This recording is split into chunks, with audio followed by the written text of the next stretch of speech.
Welcome to Beyond the Lair. Today we speak to Zinat Damji, President and CEO of Valiant Trust Company. Zinat talks about instilling positive core values in the only female-owned trust company and how social impact and supporting Indigenous communities fills her heart and her spirit. Hello, everyone. Welcome to Beyond the Lair. I'm your co-host, Gina Jackson Montgomery. And I'm your other co-host, Dean Montgomery.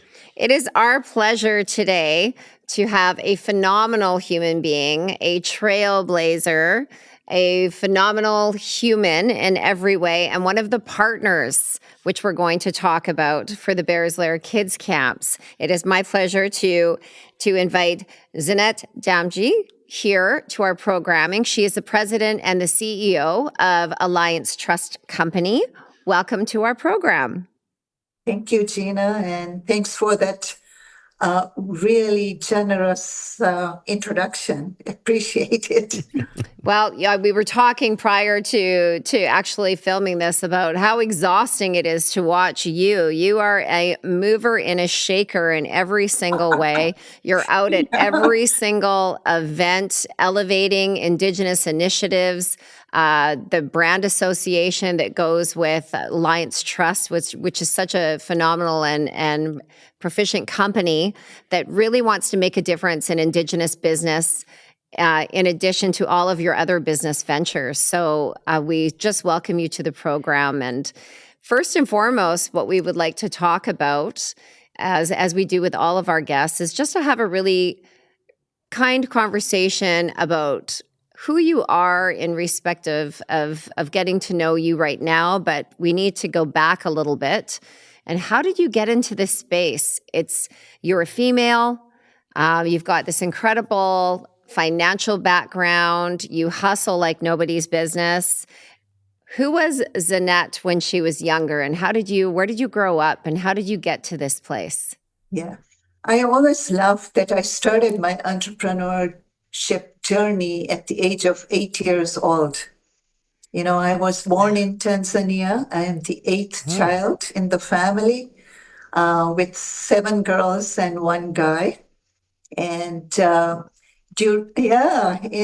we at the time we were living in a small town called Beya on the foothills of South Africa. And during my school holidays, my 2 sisters and we were assigned this task of delivering invoices to our clients. My father and his 2 brothers had a large wholesale business of fabrics and also a franchise of Pepsi Cola and an orange drink called Fanta. So we had all these invoices that we had to deliver. And we got a little reward at the end for whoever delivered the most invoices and made the collections on time. So my 2 sisters would often get sidetracked and start playing with other kids and often lose the invoices on the way. But I was very methodical. I would go and deliver, and I would ask them when I should come to pick up the check.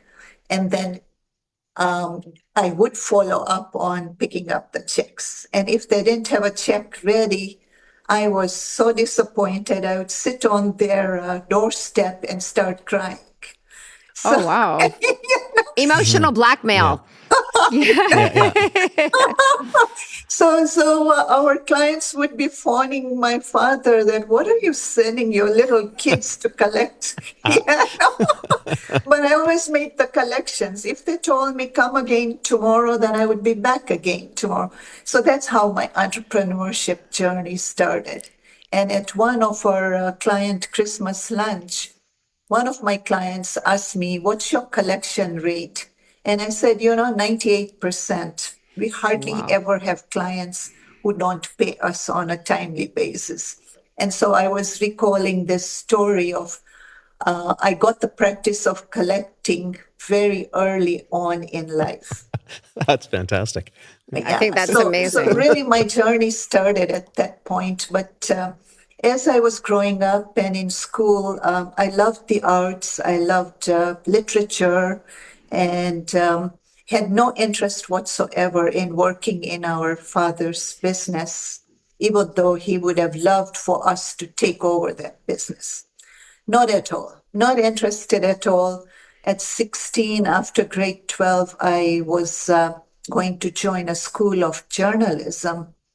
But at that point, Tanzania started to have some political troubles. And all those who were considered capitalists, if you had two houses, one of them was confiscated by the government. If you had two businesses, your second business was confiscated by the government in order to have a more equal playing field. So we were completely devastated because in those days you had the extra house or for rental purposes, and there was no such thing as a government pension plan. So our parents were building that for their future. Sorry, go on. No, go on. And so it was at that point, it was decided that we would emigrate to Canada. Canada was amongst one of the few countries, together with Australia and UK, who had opened doors to Tanzanian immigrants. And so was Tanzania, was it a Dutch colony, or I should know that, but no, is that No, right? it was an British colony. Oh, it was, okay. Yeah, so all the schooling that we had, all our exams were all British GCE, I think. Mm-hmm. So the same standards as the kids in the UK. Okay. Yeah, so from very early on, it was a very British way of thinking and doing things. And then Tanzania became independent, and from there on, it was a more socialistic society. So it was a complete turnaround for those of us who had been there for many generations. Do you still have family there? Any ties there? Not anymore. No. Yeah, none at all. No, we all came to Canada and spread into different parts of Canada. And, from the moment I touched into Toronto, I loved Canada and I loved everything about Canada. And I am so, so grateful for all the opportunities in Canada that I personally have got. And so that really is my driving force, is to pay back to Canada and more so to the Indigenous community. It's a small token of saying thank you, and really wish to pay back whatever we have got here in Canada. So when you got to Canada, what was your business then? What did you start doing? What grabbed your interest? Well, I came as a young teen, so I was supposed to go to University of British Columbia, which I did, but very soon our money was running out. So whatever money we had in Tanzania that we brought with us, we had signed papers in order to get into Canada that for the first 10 years, we would not be dependent on the government for any funding. So we had to be really careful how our funds would last us for minimum of 10 years. So that brought me and my sisters, we all started going to school part-time and working part-time. And I started working at Canada Trust and in the Corporate Trust Department at the very bottom.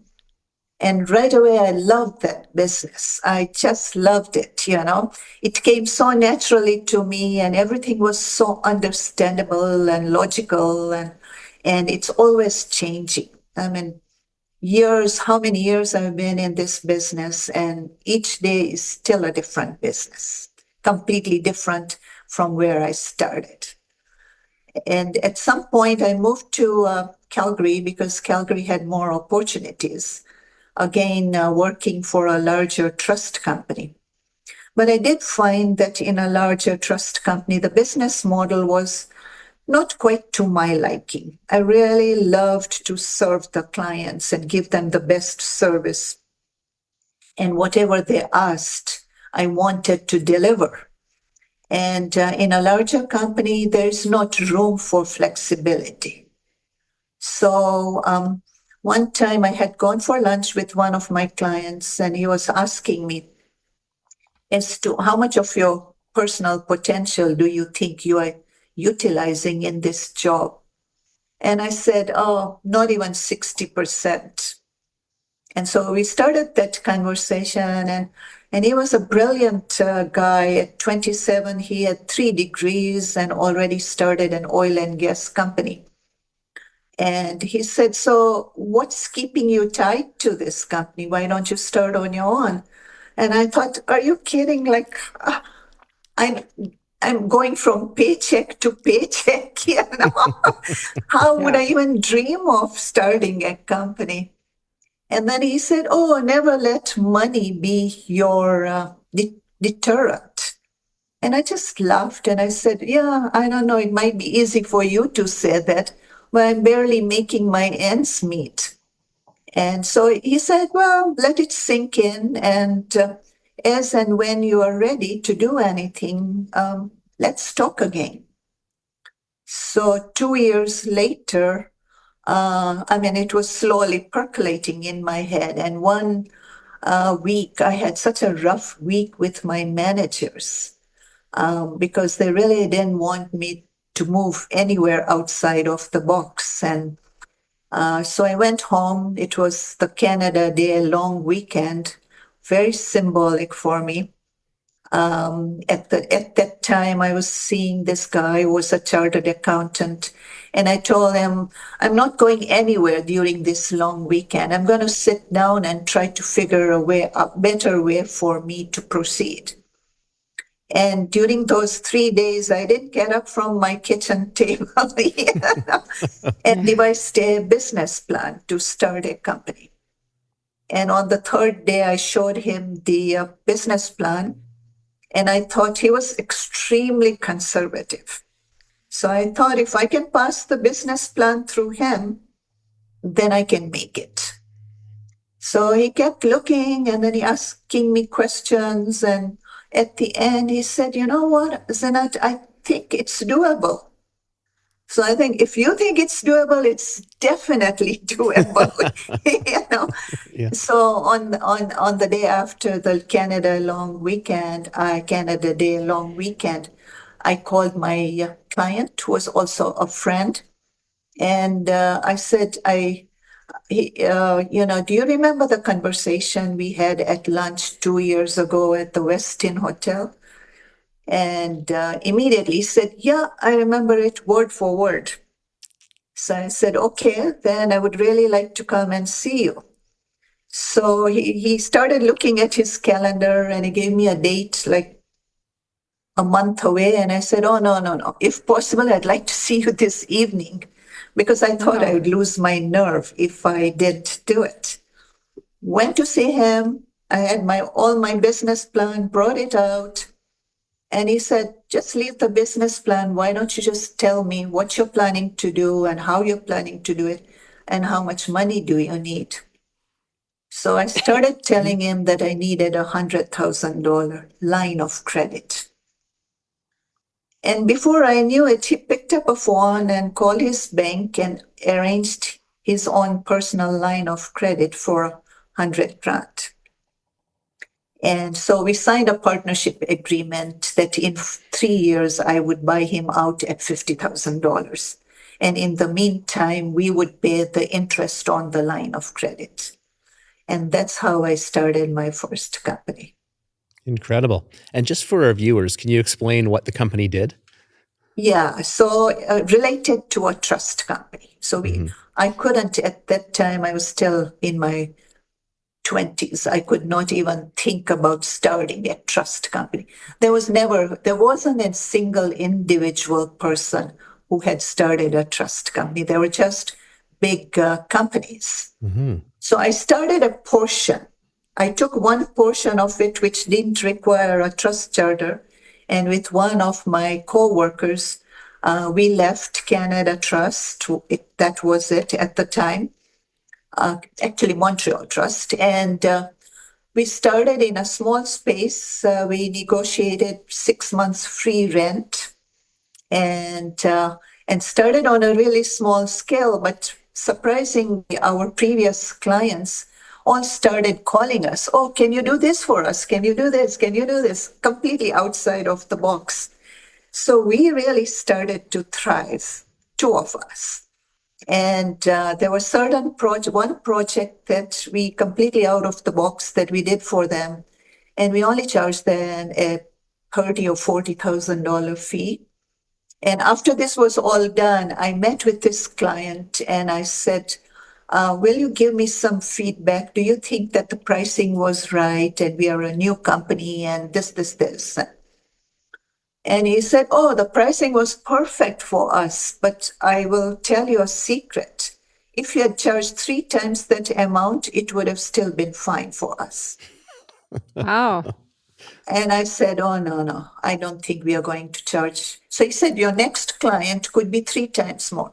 And I said, no, I don't feel good about that. Yeah. I wouldn't charge. Maybe I'll charge a little bit more, but not 3 times, because I don't think we put in that kind of work.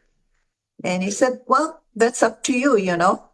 So we kept with that philosophy, and we still keep with that philosophy, that we don't need to charge excessive amounts of money.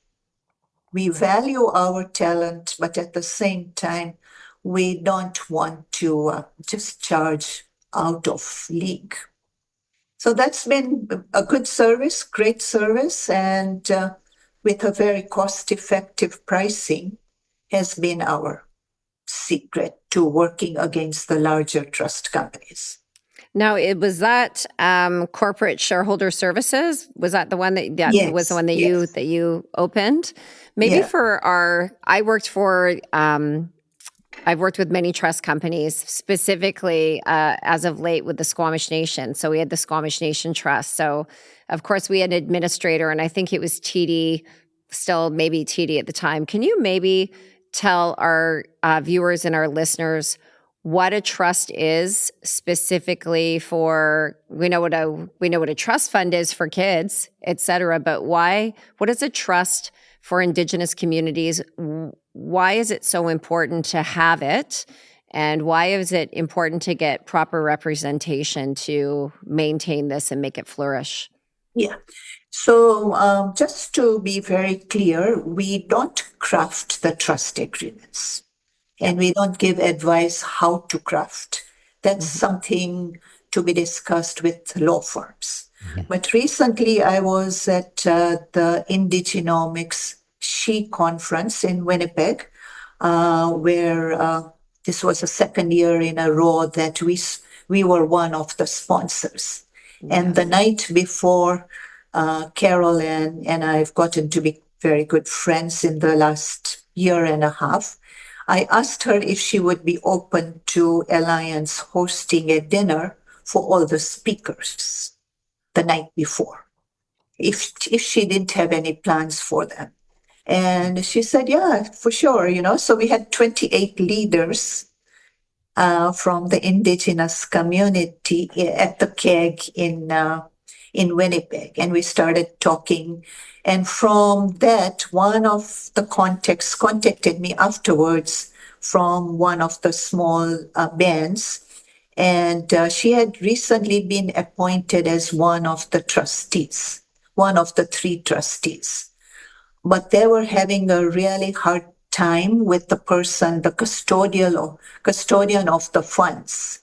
They were not getting a transparency as to how the funds were being used. Were the funds earning interest, and how much interest? So they were not getting any reports. So she contacted me, and so I said, I don't really want to get in between any conflicts from one Indigenous party to another. I don't think that we should get in between. But one of the things that might be useful is to employ an additional trustee who is an independent trustee, a corporate trustee like ourselves. And the funds could come to us, and we would disperse the monies as per the trust agreement. Yeah. And that way you're dealing with a company. You are not dealing with a person in your own community that you know. So it's a little arm's length. Mhm. If you ask us for reports, we are a company. We have to produce them even before you ask them on a consistent basis.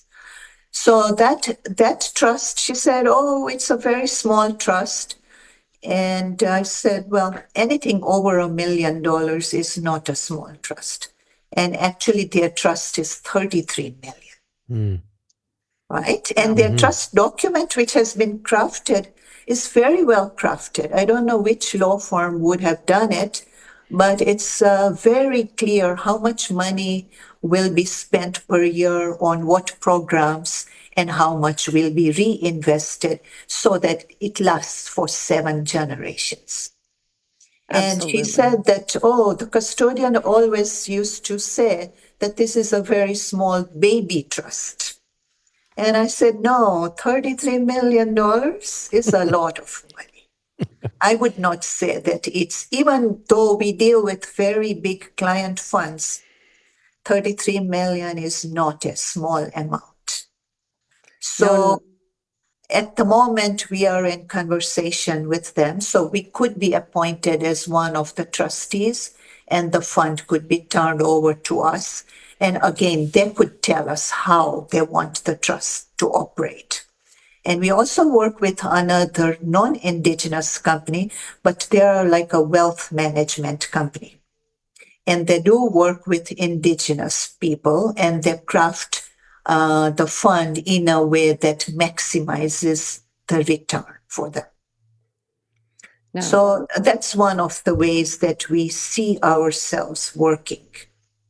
And the other way is also if the band members have a shareholders meeting or band meeting, we do the scrutineer work.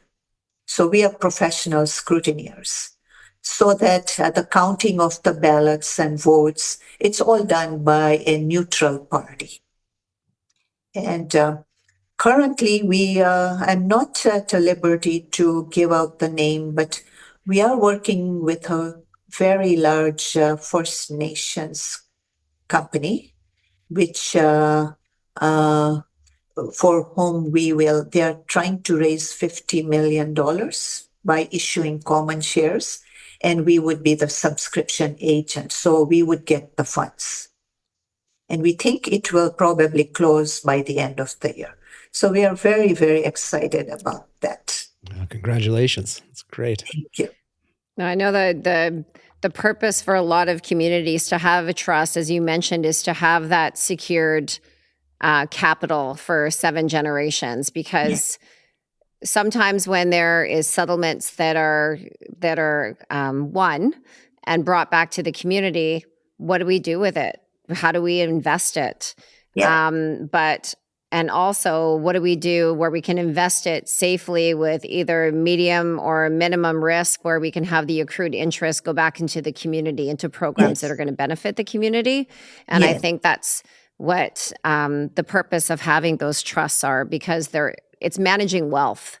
Yeah. And I think so many, and Zinat, as you know, working with Indigenous communities and being involved in the Indigenous space, we are just learning as Indigenous people on how to manage wealth, how to manage poverty. And I think businesses like Alliance Trust that has that expertise and has the best interest and authenticity at heart is able to do that. And as you mentioned, having that third party come in where the transparency is so prevalent that that you can entrust, pardon the pun, entrust Alliance Trust to come in and work with you. Yeah, and what we do is for every single client account, whether Indigenous or non-Indigenous, we open a segregated bank account. It's very transparent. It's called Alliance Trust in Trust for XYZ company, or Alliance Trust for whichever community. So whatever happens to Alliance Trust, the money belongs to that party, not to us. Mm-hmm. And we have so many accounts with ATB. We have a very good relationship with them. The thing is that we only open accounts with ATB because it's 100% guaranteed by the government. Whereas any other bank, as large as a CIBC, your funds are only guaranteed to 200,000. Yeah. So if we have client funds of $100 million and you only guarantee 200,000, now CIBC and banks like that have been around for 100 years. But look at what happened in the US, Yeah. right? Even as recent as the Silicon Valley Bank. Yeah, it collapsed, So there was not an inkling that it was going to collapse, and it did. So what happened to all the investors' money, hard-earned money? So we try to, mostly we try to tell our clients that just let's open an account with ATB. The rates of return might be a little bit lower, but at least your money is completely safe. Oh, you're mitigating a ton of risk, right? That's Yeah, for sure. completely. Yeah. Yeah. And one of the things, I was brought up in a family, and all my nieces and nephews and like extended family, one of the things that's completely always stressed in our families is integrity. Integrity, you never touch another person, a single cent of another person's holdings, especially in working in a trust company. We are handling so many funds, but we have so many rules and procedures, audit procedures for two people. One person does this, another person signs off. So integrity is 100% for me. I live my personal life and professional life completely with integrity. I would not... and same with my staff. They're all very, very good. And we constantly have this soul-searching conversations about pricing. And we say our competitors are gouging. Well, you know what? They have to live their life. I'm not going to worry about what our competitors do. As long as we are earning a decent living, it's fine with us. So definitely in a trust company, the word trust has such a big meaning. And for me, it definitely has a very big meaning. So Excellent. nice. Yeah. I know that we talked about, so when you had Corporate Shareholder Services, you've moved on and you started your own Alliance Trust. And I know that raising the capital for that and then being the first female, and let's talk about that trailblazing experience, because the lead up to where you have become today has not been an easy one for you. No, not at all. But you've trailblazed and you've moved mountains to make this happen. And you're the first of its kind. So maybe you can explain that, because I think it's an incredible story. Sure. Well, after Corporate Shareholder Services, within 3 years, I paid back $50,000 to our investor, although he wasn't out by a single cent. And in 3 years, he got 50 grand. So he was happy enough, and he never really facilitated it for the money. He was also paying forward and helping somebody else start a business. Right. And all throughout my life, I've only associated with people like that. So after 3 years, we were finding that things were changing and other trust companies were clamping down on the services we were offering. And so it was becoming necessary to become a trust company. So my staff at the time and we've always been like a family, and we were saying, do we want to become a trust company, and the headaches and this and that? But it was inevitable.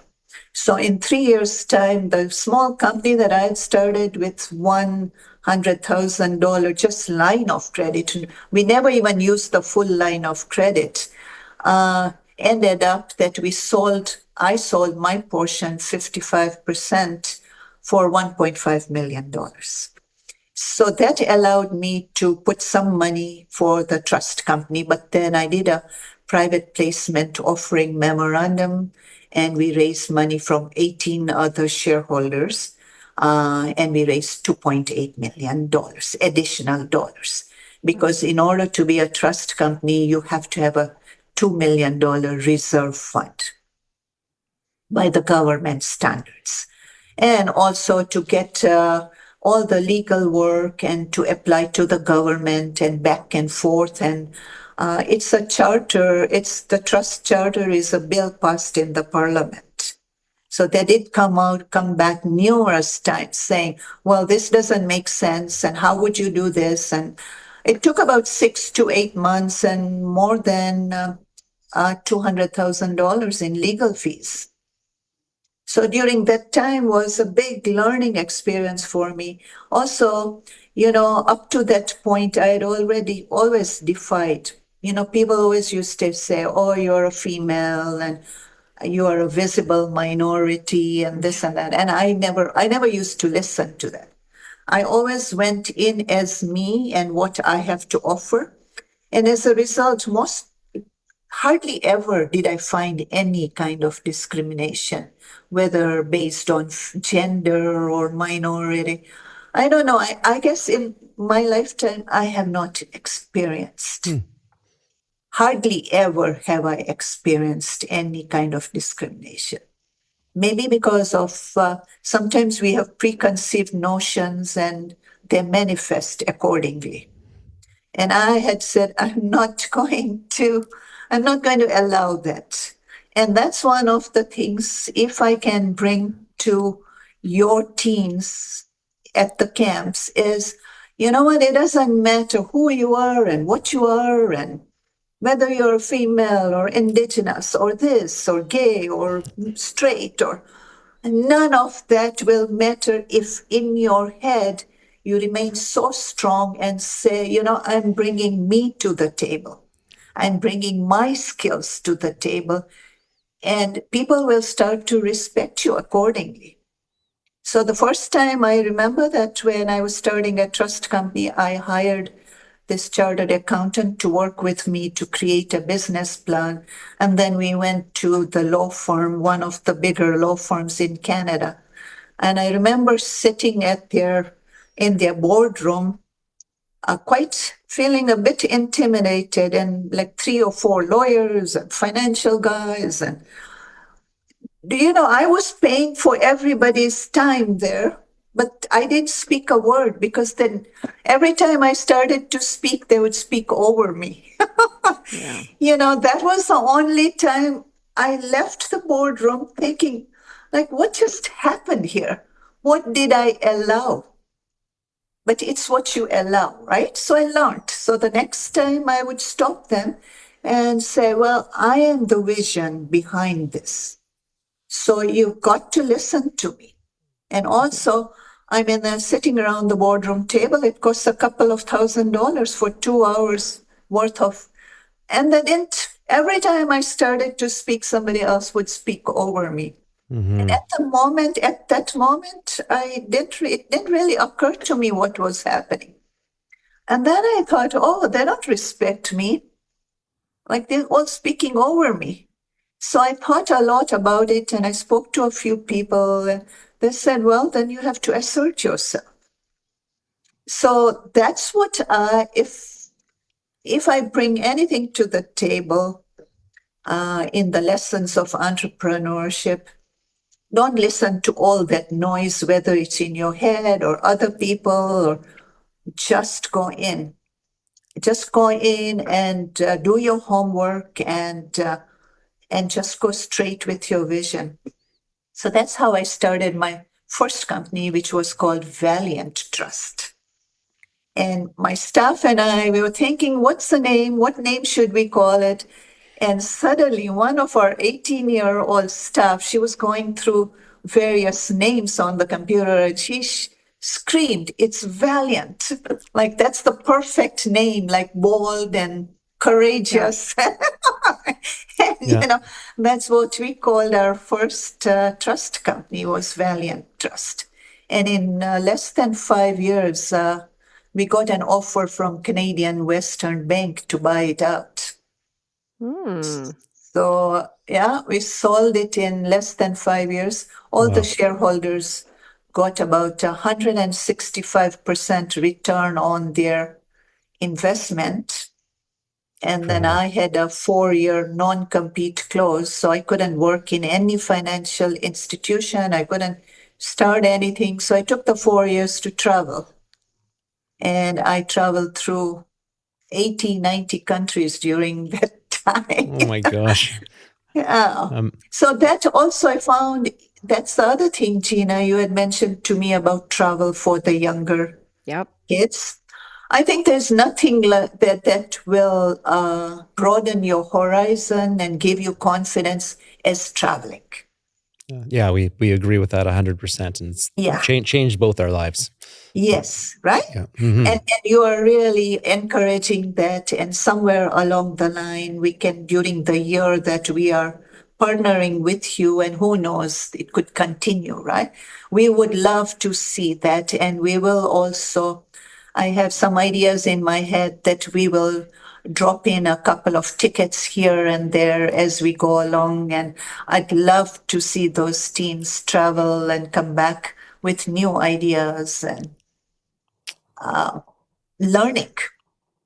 You know, every year in my company, since I started the first company, I have what we call a travel bonus. So each person gets $5,000 to spend on only on travel.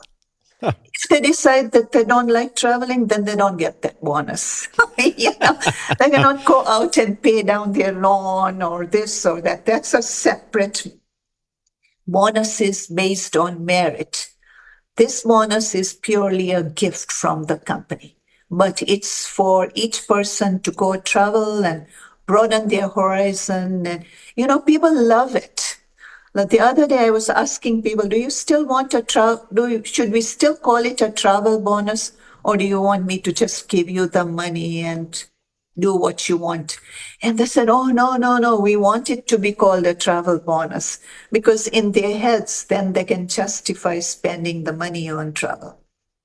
I, So, I yeah, think that's such a great thing to do is to improve the corporate culture that way, because everybody would, right? Christmas comes around, you're putting it towards buying other people things, or yeah, like you mentioned, paying down your mortgage or paying off some debt. And then you go back to your regular life, and you yeah, know how important it is to get out of your box and go and enjoy yourself, because that just helps with your social confidence, with any kind of like mental wellness and elevating mental wellness. And I think that's really Yeah. important. And when we talk about the Bears Lair, yeah, and we'll get into that in a minute, because I think it's such a profound partnership. And you and myself and Dean, we met at the Forward Summit last year, yeah, and we were introduced, and it was immediate attraction to just your charismatic personality and just the yeah, positivity yeah, that you're people are attracted to that, right? Attracted to positive energy and positive people, and they can see the authenticity and how much you care just in meeting you in just a small amount of time. But your relationship with and supporting Indigenous initiatives for the empowerment of women, for the education empowerment of youth, and also community. Can you talk a little bit about why you feel this connection with supporting Indigenous advancement and initiatives, and how you feel this connection? yeah. So I would say that my background from Tanzania, plus my own Eastern background, ancestors ago, I try to take the best of every world and merge it into however I can merge it together. And my Eastern background and African background is actually very similar to many of the indigenous values. Number one, wealth creation and using it for family and supporting each other, and we still do that to this day and age. You know, my nephews or whoever, they just graduated, and I just opened an account for them, each with $1,000 for the future. And you know, like it's not necessary. Their parents are doing quite well, but we always do that. We always think of family first.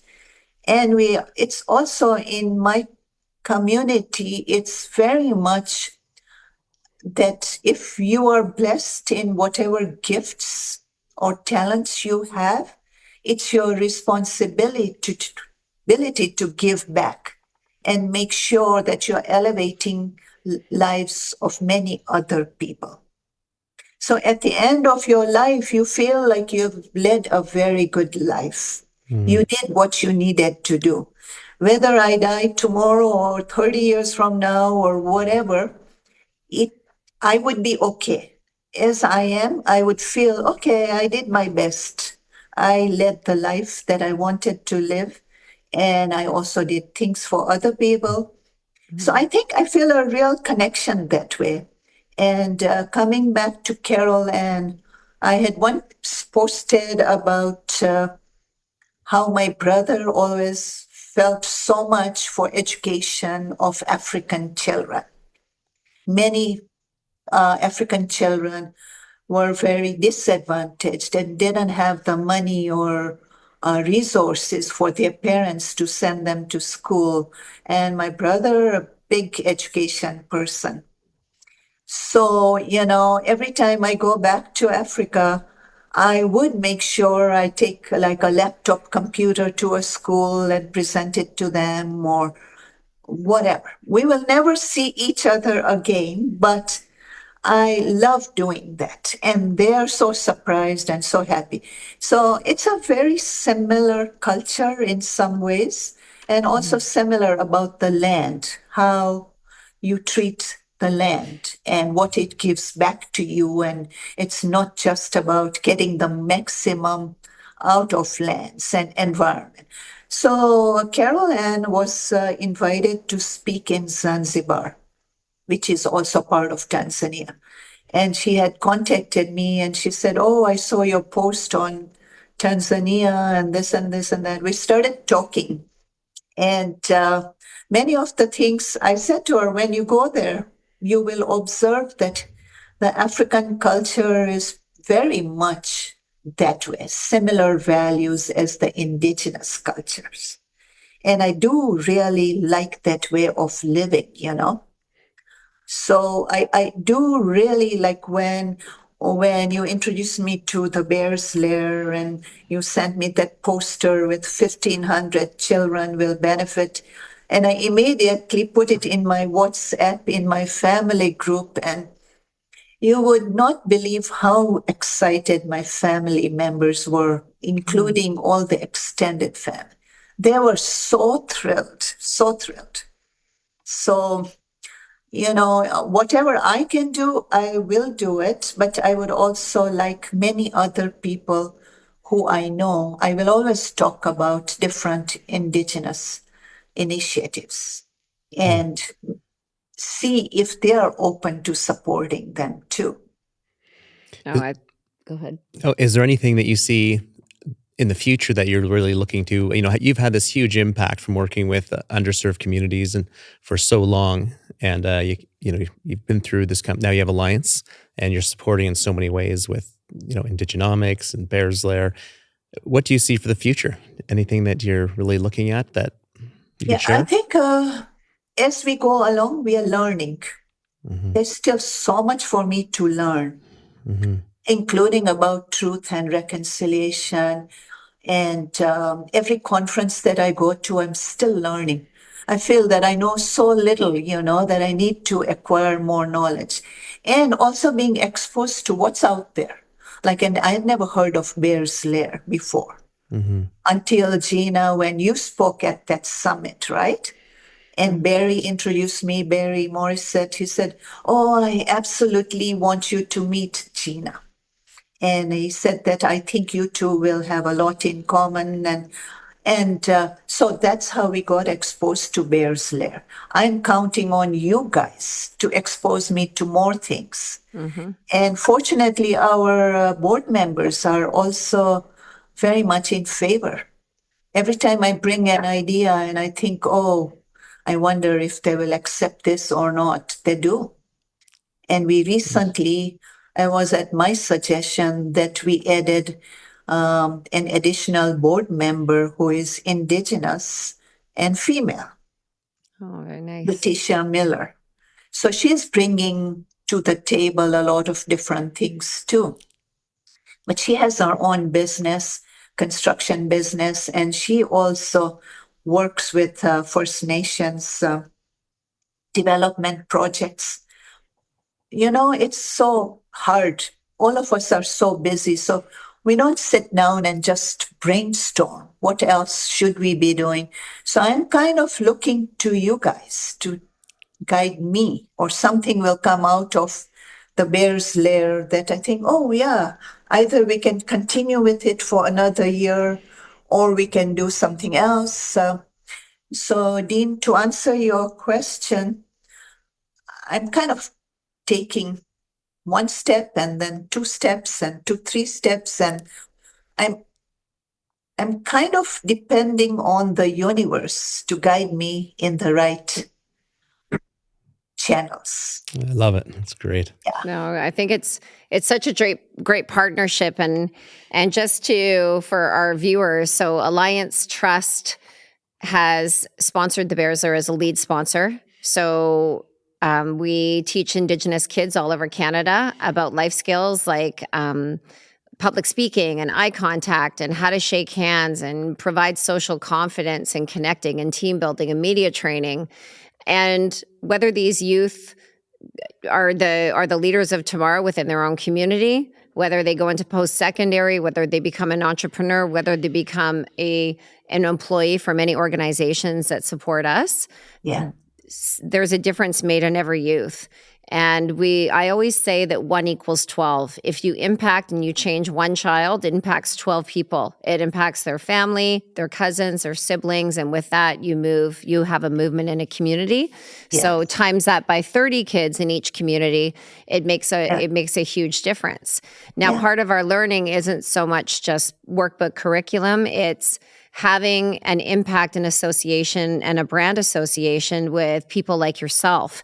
And this partnership for a year, which we're so excited about, not only provides us opportunity to support our business, but it also, we're going to be doing a professional video because Zinat, your expertise is all about networking. You are you platform on social media, on LinkedIn particularly, and the importance of putting the message out there in the right way, the importance of supporting others, the support, being on a social media platform where it's always positive 110% of the time, always positive and elevating others. And I think that's where it makes such a great fit. Two of our other lead partners are Arc'teryx, which provides amazing clothes and swag for the kids, but also is a company that has shifted in so many different ways, but has never forgot where they've come from, which is BC, from the North Shore. And then International Experience Canada, that gives Indigenous youth the opportunity to travel.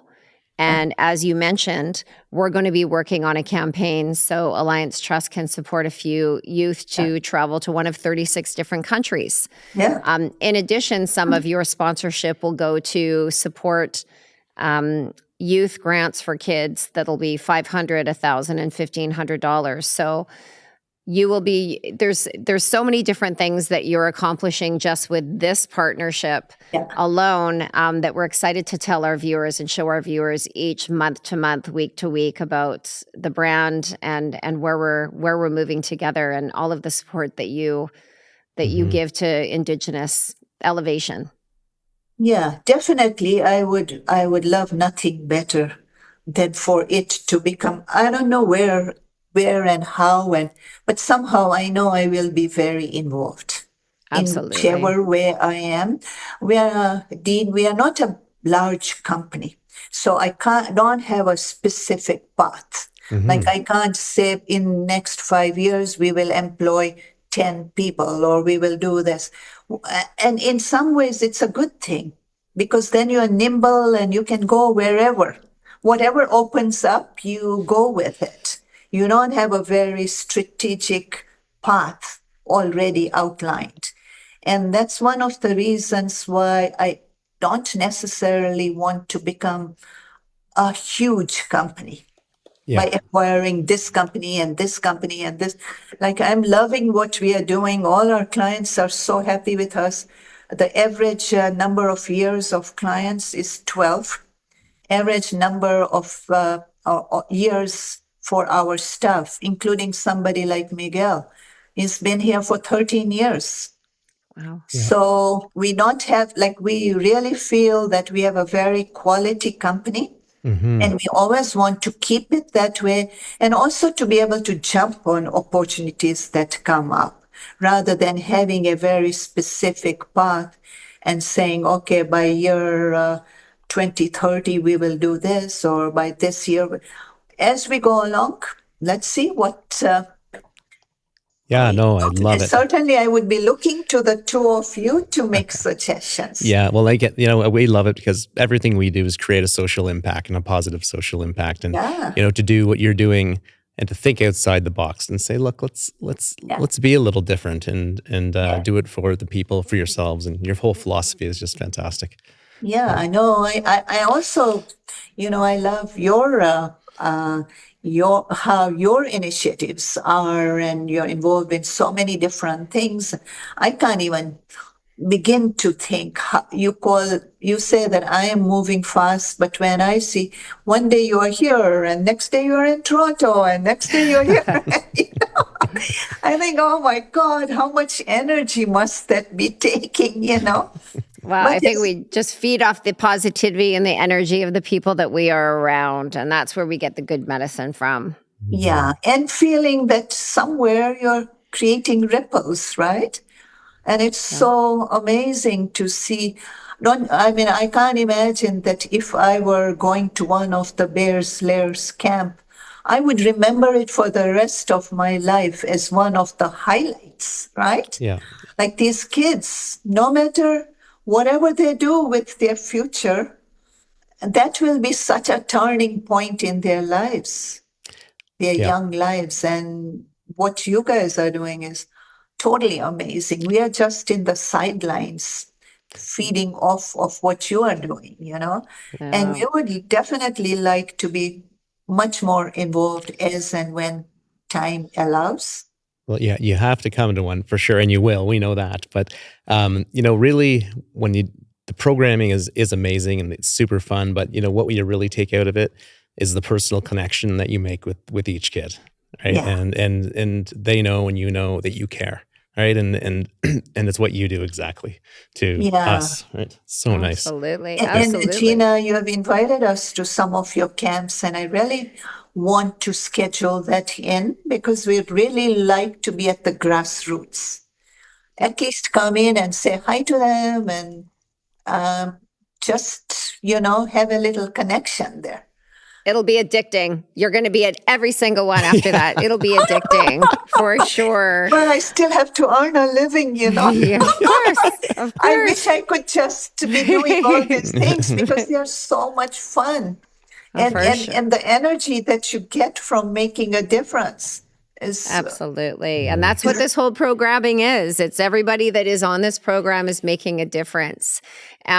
Speaking of which, can you let us know, just for our viewers and our listeners, because unfortunately we're closing up and getting out of time, how can they connect with you? I know that Zinat is a huge LinkedIn celebrity, so we know that you can. Please tell our viewers, number one, how can they get a hold of you on that business level, and then how can they follow you on your social media? Either way, we have our website, we have our telephone lines. That's another thing. We always answer our phones within the second ring. 90% of the times we don't make clients or anybody wait for the third ring. There's always somebody who answers the call. And we always answer our emails within 2 hours. And even on the LinkedIn, even people send me DMs, I reply them right away. So there's a whole number of ways to connect with me. completely at any given point, whether it's on a personal level or a business level or a partnership level. Definitely. Yeah. Awesome. Wow. Well, thank you so much, Zinat. It's been such a pleasure. Thank you. You are a fireball for sure. And if anybody doesn't know or you don't think you know Zinat, please go out and find her and Alliance Trust and check into this amazing company. And thank you so much. Our hands go up to you today. Thank you, Oh, Zinat. thank you both. I mean, you are the type of people I like to have as friends for life, you know. As it will be. As it will be. Thank you so much. Thank Enjoy you. the day. Bye. Thanks for listening to Beyond the Lair. Please follow us, download this episode, and follow us on social media on Instagram, Facebook, LinkedIn, and TikTok.